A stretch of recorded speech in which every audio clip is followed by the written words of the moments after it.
Hi, and welcome back to Men's World Today. So, winter. It's cold, it's dark, and for many of us, it's tough. The shorter days, the longer nights can weigh in our mood and energy. And for men facing challenges like job loss, grief, these can feel especially heavy.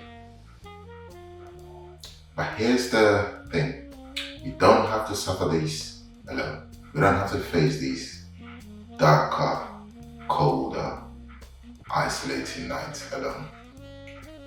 So today, we are talking about the importance of men checking in on each other during the winter months, and how these simple connections can make all the difference in a person's lives. So let's start off. First of all, let's talk about seasonal affective disorders, or SAD. Now, I'm sure quite a few people have heard about it. So what is seasonal affective disorder? Well, it's a type of depression that's triggered by the lack of sunlight. And as you can imagine, this happens a lot during fall and winter in the Western Hemisphere. Symptoms can include fatigue, feeling of hopelessness, and withdrawing from social activities or just withdrawing from society in general. I think most of us have felt unusually low during winter or colder months. And rest assured you're not alone. However, for men who are already facing trauma, like as I mentioned earlier, the loss of a loved one or business setback or some type of health challenge, these darker months can amplify the feeling of isolation. And let's be honest, society often expects us men to just man up and carry on quietly. But that approach doesn't always work for everybody, or rather doesn't work for everybody. Checking in on each other is not just helpful, it's essential. Checking in can be as simple as asking, how are you doing? And truly listening to the answer. It's not a case of a rhetorical, how are you doing? It's a case of genuinely preparing yourself and being there for the person to listen to what they have to say. So why does it matter? What is the importance of checking in on each other? Well, there are three key things that I'm going to hit about. There's a plethora of reasons, but I'm just going to highlight on three key things. The feeling of isolation, providing emotional support, and spotting early warning signs before somebody does something more serious themselves. So, combating isolation. When you're alone and you think nobody cares about you, and essentially it's easy for you to think there's no consequence to your actions. And I'm going to go back to this. The biggest killer of men under 50 is suicide, guys. And 60% of people who commit suicide show signs of depression. And it's easy to get depressed or let depression take hold when you're isolated, you're alone, no one cares about you, or you care about no one, right? So this is one of the reasons why it's important to check in on each other. Loneliness can be a silent killer. Knowing that someone cares about you can boost your mood and remind you that you're not alone, you matter. And it might give you the opportunity to just take one little moment to think about your actions in case you're thinking, or in case one is thinking of doing something drastic or sinister to oneself. The other thing is providing emotional support. Sometimes just being there, giving someone the safe space to open up can make all the difference. Because as we know again, guys, we don't talk about things and we don't want to show emotional vulnerability, which is fine, But when you know that your ability to offer someone a safe space, even if it's for a short period of time, will enable them, will allow them to kind of talk about something that they really need to talk about without them feeling like they're being judged, they're being belittled, they're being laughed at. It can make all the difference. And finally, checking in on others regularly gives us the opportunity to spot early warning signs of people doing something more drastic to themselves. And we know our loved ones, we know our friends, we know the people we care about. And we can tell when something's off, And we will only be able to do this if we check up on them regularly to find out how they're doing.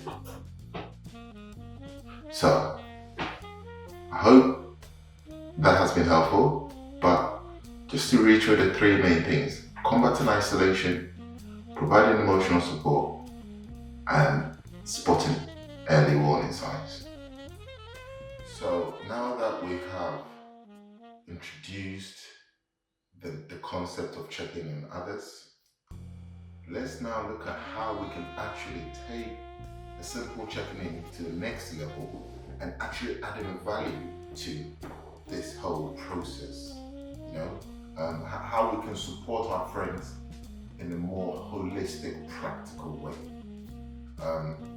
Obviously, I don't intend to have all the solutions, but I'm hoping that some tips I give might kind of not necessarily introduce you to the concept, but kind of, a light bulb moment in our brain, for example. Yeah. So, I think I've mentioned this before, but one of the things when you're reaching out to people is listening. Like I said, it's important. We all have the tendency to kind of sometimes, we ask a question and then we can't wait to speak. We all like hearing our own voices, right?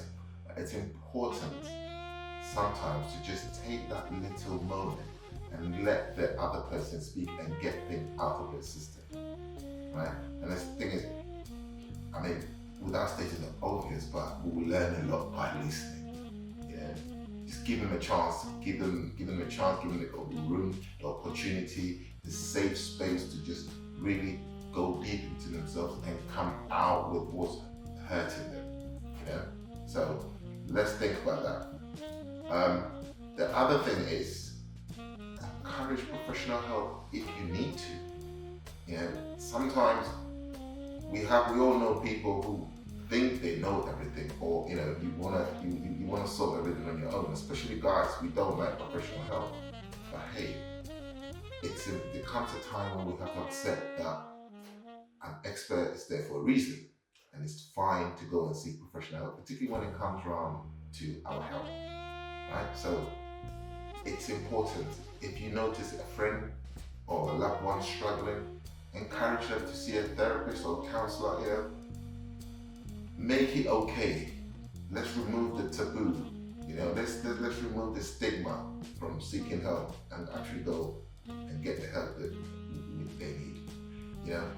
Try your best to offer practical advice, be it running an errand for them. Helping them to establish a routine. Because sometimes when people get withdrawn into their own world during these winter months, what tends to happen is they generally, like I said, they just withdraw from society in general, and they just get set in their ways. There's no regular activity in their lives, and it makes it easy for them to take drastic measures, right? So let's think about helping them to establish a routine. If you're going to call them at a certain time of the day, try and make that consistent. If you're going to visit them, make it consistent. Try and take them out of their comfort zone, take them out for a walk, take them to an exercise club. Me myself, yes, I like to think that I'm quite familiar with exercising in the gym and whatnot, but couple of weeks ago, I was invited to Carney's gym in Battersea, where I indulged in boxing and yoga by a group called Live Karma Yoga. I mean, it was, yes, I exercised, but it was doing a totally new type of exercise. My muscles were not used to it. And we were having a bit of meditation, but it was like a group meditation where we all kind of put arms around each other and we did a bit of breathing and visualization. It was an absolute buzz. And I mean, for the whole week, I carried around with that positive energy for a week. But it's just that what I'm trying to emphasize is just taking yourself out of that comfort zone and introducing people to different activities might go a long way to helping them to break that the stigma or that break from that shackles that they found themselves in during the winter months. There's things like light therapy, which is essentially lights that mimic sunlight. Now, as we've said before, one of the biggest challenges in winter is we don't get enough sunlight and vitamin D. And again, the lack of sunlight is what has a real detrimental effect on our moods, right? So even 20 minutes exposure to these sunlights that mimic these lights that mimic natural light, or even encourage them to get out into daylight for 20 minutes. All these things can make a hell of a difference. Encourage people to eat healthy. We might have to take that advice ourselves because during the winter months it's quite easy to indulge in sludgy foods or not so healthy foods. But encourage people to eat healthy foods, particularly in the winter. We need to be eating more hearty, nutritious meals.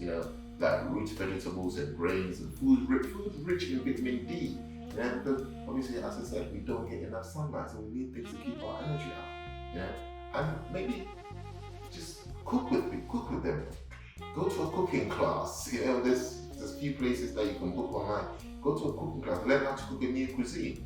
I've always wanted to learn how to cook Thai food. I think that's on my bucket list. I love Thai food, but it's on my bucket list to actually learn how to cook that properly. Then do things like take them out of their comfort zone. Mindfulness and meditation. Now again, these exercises might not be for everyone, but you can start off with just encouraging or participating in just simple breathing exercises. Encouraging them to do 10 minutes breathing exercises a day will make a hell of a difference. Or do it with them. All these things can make a hell of a difference in people's lives. And these are the things that we can actually do. But just remember, we don't want to preach at them. We want to talk to them, we want to engage them. Right? As we know, and we've all been there, giving advice can easily turn into being told what to do. It's about the approach we take. We all have very useful information to share. Let's make sure that we use the right route to deliver it to the people in need, so they don't feel alienated, isolated, stigmatized, belittled, condescended against. Let's make it safe for them to accept what we want to share with them. During my research for this video, I came across a book called Body Cycles, written by a lady called Jacqueline, Harvey. I'll confess I have not finished reading this book completely. I have read chapter 1. I have found it so practical, so easy to understand, so easy to apply the strategies and the theories. And it's very interesting in the sense that it takes a very holistic approach to how we live our lives as the seasons change. Essentially, what the book is saying is, our bodies are aligned to the rhythm of the season. So as we approach winter, our bodies naturally, the environment is cold, it's darker. Our body's rhythm naturally slows down. So it gives advice on, it encourages you to exercise, to on what type of foods to eat. However, one interesting point I like about this book is the fact that we've just been talking about seasonal affective disorder, which is brought on by the lack of sunlight during the winter months, right?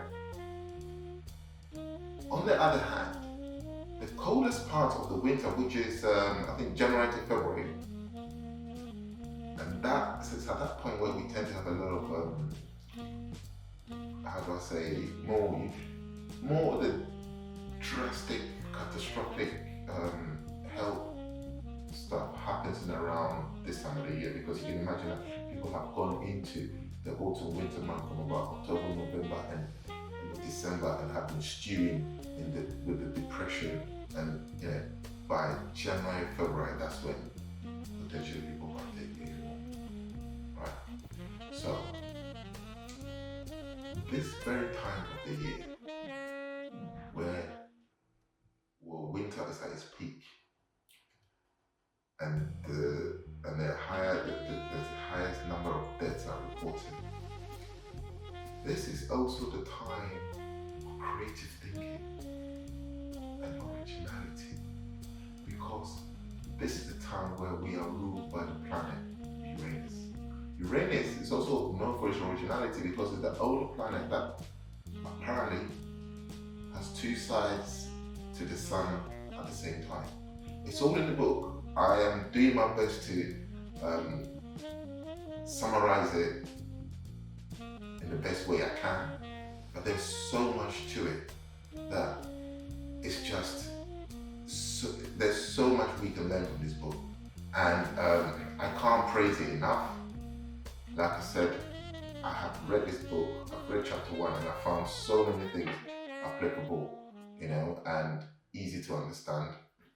And, it kind of answers a lot of questions. Like I said, it's taking a cosmological view, but then it's taking a practical view as well. As in, it explains why things happen and why it's good to meditate, it's good to visualize, so it's good to eat healthy, and it recommends that type of food to eat. There's even recipes in there, it encourages things like light therapy. That's where I discovered the whole natural light lamps from. It is absolutely brilliant, and I can't recommend it enough. But, gentlemen, let's commit to being there for each other. Let's make the winter season a season of connection, care, and resilience. Remember, your support could make a hell of a difference for someone. So thank you for watching. I hope you found this useful. If you did, like it and follow us. So until next time, take care.